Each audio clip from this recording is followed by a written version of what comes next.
Structure না, আমি যতদূর জেনেছি এটা স্যাংশন নিয়ে করা হয়েছে এবং এটার কি মানে মেটেরিয়াল কি দিয়েছে না দিয়েছে সেটা জানার কথা আমার না, বা ওইখানে কোথায় হচ্ছে সেটা আমি জানতাম না। আর 10টা লোকের মতন গিয়ে স্যাংশন নিতে হবে। আচ্ছা, স্যাংশনটা প্রথমে হলো ওনাদের এলবিএস বা ওনাদের যে আর্কিটেক্ট তারা প্ল্যান দেন, সেই প্ল্যান অনুযায়ী দেখে প্ল্যান স্যাংশনে যদি বড় বিল্ডিং হয় তাহলে সেক্ষেত্রে যারা এমবিসিতে আছেন বিল্ডিং কমিটিতে তারা দেখে তারা এমবিসিতে একটা স্যাংশন দেয়। এই ব্যাপারে আমার জানা নেই, তার কারণ হচ্ছে যে প্ল্যান স্যাংশন হয় বিল্ডিং ডিপার্টমেন্ট থেকে, এবং দুর্ভাগ্যবশত আমি ইঞ্জিনিয়ারিং পড়িনি, আর প্ল্যান আমার কাছে আসারও কথা না। এমবিসি হয়ে প্ল্যানটা আসে। আমি জানি না উনি কি বিষয়ে বলেছেন, কিন্তু টেকনিক্যাল ব্যাপার হচ্ছে যে প্ল্যান স্যাংশন হয় কর্পোরেশন। এই প্ল্যানটার ব্যাপারে আমার কোনো আইডিয়াই নেই যেটা ভেঙে পড়েছে।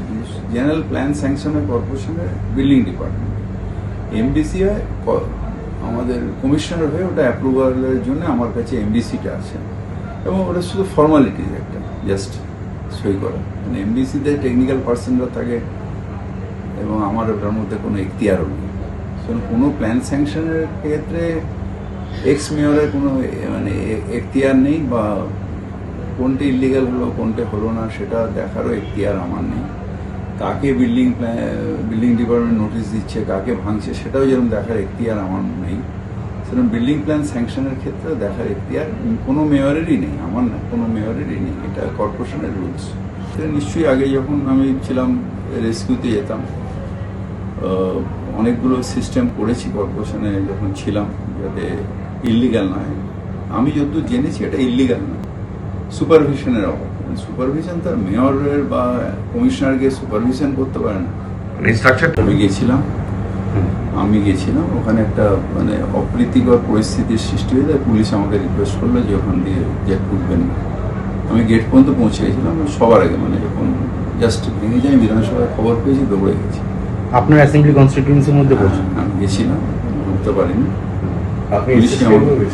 তারপরে আমি এসএসকেএমে গেছি। উদ্ধার কাজ কেমন চলছে? উদ্ধার কাজ খুব ভালো চলেছে, খুব ভালো, খুব প্রম্পটলি হয়েছে। মুখ্যমন্ত্রীকে ধন্যবাদও জানিয়েছি আমি সকালবেলা, যে খুব ভালো উদ্ধার কাজ হয়েছে এবং খুব প্রম্পটলি হয়েছে। সিনিয়র মিনিস্টার, অফিসার সবাই মিলে একযোগে যেভাবে করেছেন, সত্যি এটা খুব প্রশংসার যোগ্য।